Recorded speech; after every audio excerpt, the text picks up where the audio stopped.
You can almost hear it sighing, can't you? Oh, thank you, Alan.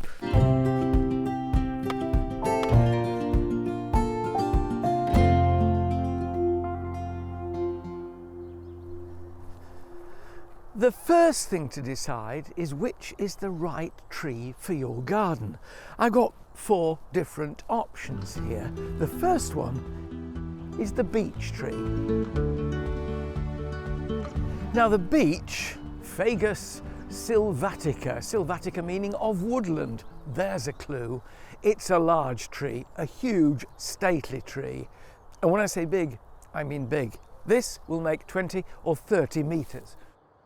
This is one to plant only if you have plenty of space, though you can of course plant a row and trim it to make a hedge. Beech hedges are delightful, fresh lime green growth in spring, and through the winter this effect. This is called marcescence. It's when the tree's leaves crisp and dry but they don't fall off. These will fall off when the new foliage starts to emerge in spring. Now you might think, oh, it looks a bit dead, but with the sun catching these leaves, it gives it an enormous winter interest.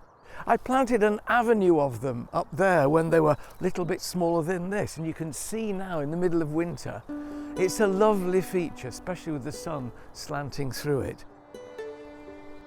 Next up, this one, the silver birch. Now, although it can get quite tall, it has a light and feathery canopy.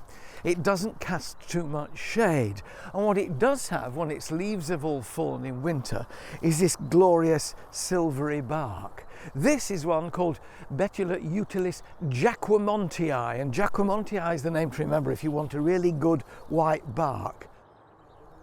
This is a tree for a medium-sized garden. If you've got a tiny garden and you want a birch, you can plant Young's weeping birch, which stays small and its branches come down. Personally, I don't like it very much, but if you like it and you want a birch, Young's weeping birch for a tiny garden, but jacquemontii for anything of reasonable size. From a tree which loses its leaves in winter to one which retains its leaves all year round. It's evergreen, the eucalyptus. Now this is an acquired taste and one to be very wary of. This is Eucalyptus gunnii, these glorious glaucous blue-grey round leaves, there as I say all the year round, but it will make a massive tree. Eucalyptus is very fast growing, really quite hardy in spite of the fact that it's from Australia. If you want to grow this because you love the foliage for flower arranging, you can chop it back hard every spring, right down to a foot or so, and it will sprout from the base. But if you've got a smallish garden, the best thing to do is to find a tree which will never eat you out of house and home. Like this one. This is a weeping, winter flowering cherry. And if you look at these stems here, they come down off this slender tree and they're already peppered with flowers in the middle of January. The smaller cherries are really useful, and the winter flowering cherry, which will pop its little blooms out from these tiny little buds through several weeks in the winter, give you a bit of winter interest. Check the height and the habit of the flowering cherry before you buy it, and think too about the flowering crab apples, a really good race for small gardens. The most important thing, of course, is where you're going to plant your tree. I've got the perfect spot for that beech tree.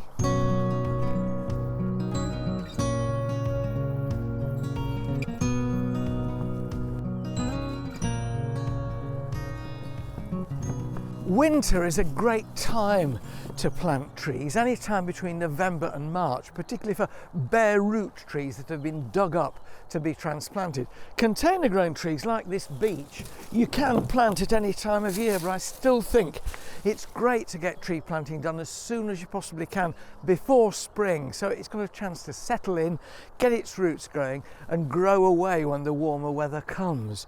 This is the spot I'm choosing. There's been a frost, but it's only on the surface and it's going now. Don't plant if the ground is either waterlogged and sodden or frozen solid. Other than that, in winter, it's fine. Now I've got A very pleasant winter's day to dig my hole for this particular tree. How big?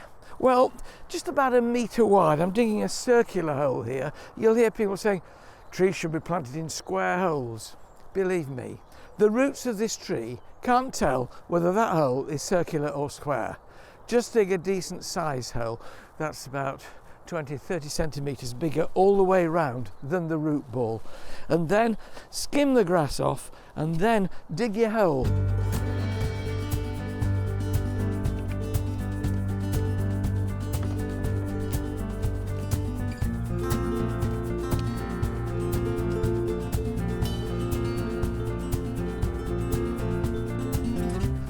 Well, it's warm me up digging that hole. How deep? Well, check with your spade or your fork how deep the root ball is. Look, it's just fractionally more than the prongs of my fork. And you're planting always at the same level as the plant is growing in the pot. Don't plant too deep. A lot of things don't like that at all. So that's about how deep the root ball is. You can see the hole is a little bit more than that, and I'm breaking up the bottom because sometimes you get a real dense layer below which the roots don't want to penetrate, and then I can adjust with soil when that goes in to get it to the right level.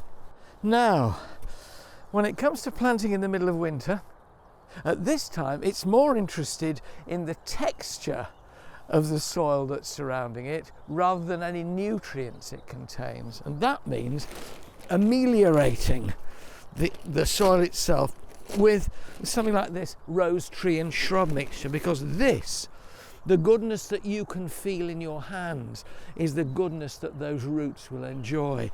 Sprinkle it generously in the bottom of the hole and then around the soil at the sides. This one is specially formulated for tree and shrub planting. The important thing is it's organic. The goodness is what you can feel. So any kind of soil improver or well-rotted garden compost you can use, and then fork that bit, and I put in the base of the hole just into the surface so it's mixed in with the soil.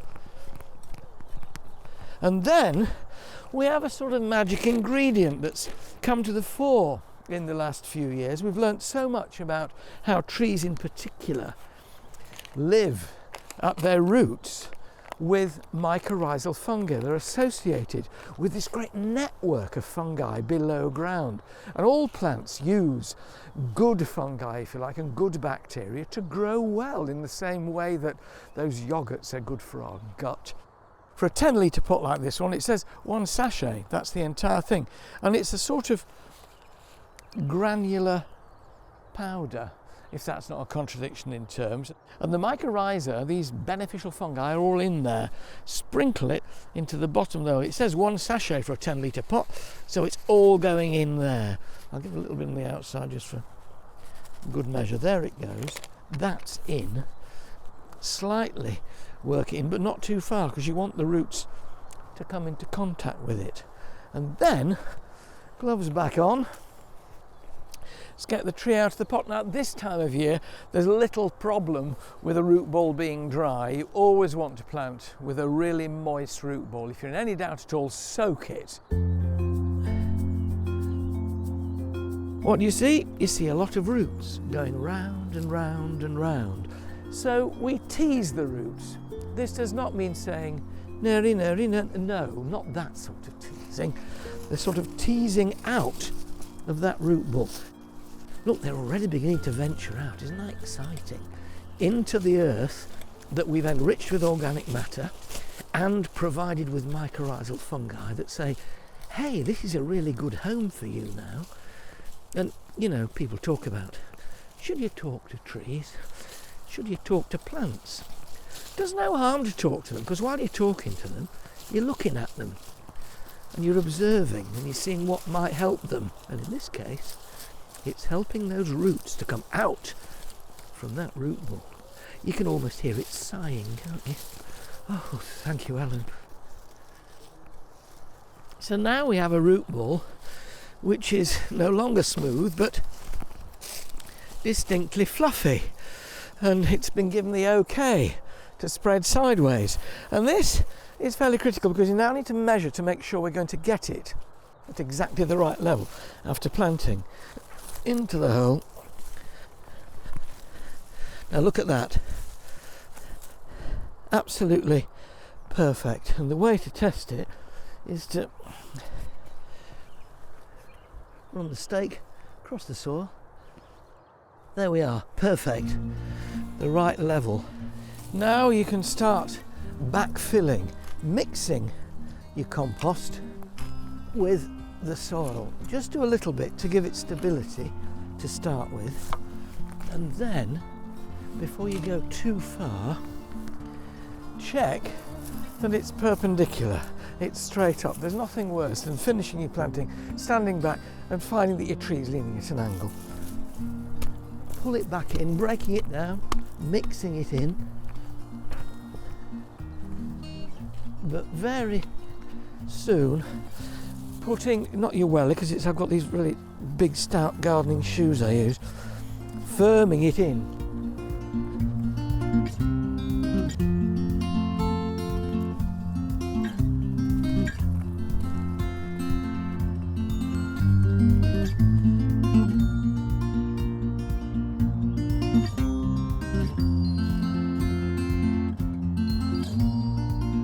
Now there it is.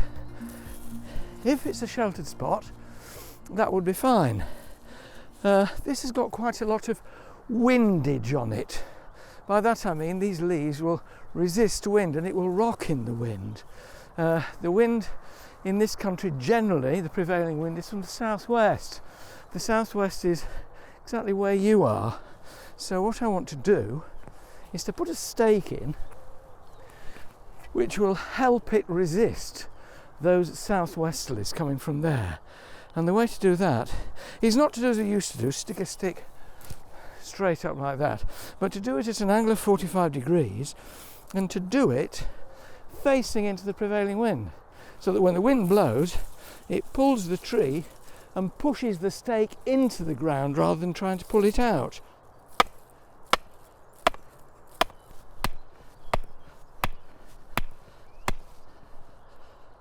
That'll do.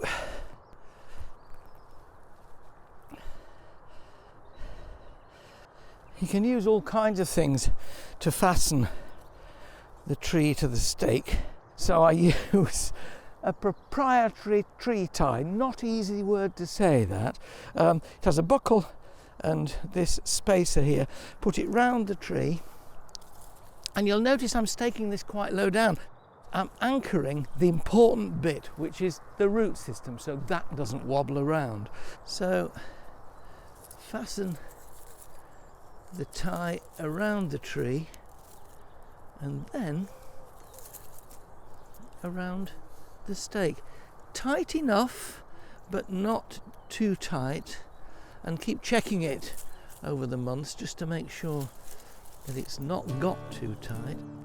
The spacer is really important because it stops the tree from chafing against the stake and wounding itself on the bark.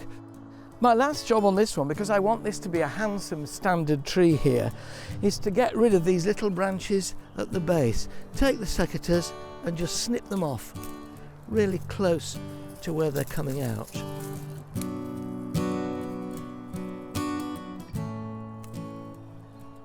And that's it. Job done. But the thing I was told as an apprentice gardener that I must always do when I've planted a tree, you turn to it, you look at it fondly and you say, "Grow, you bugger, grow."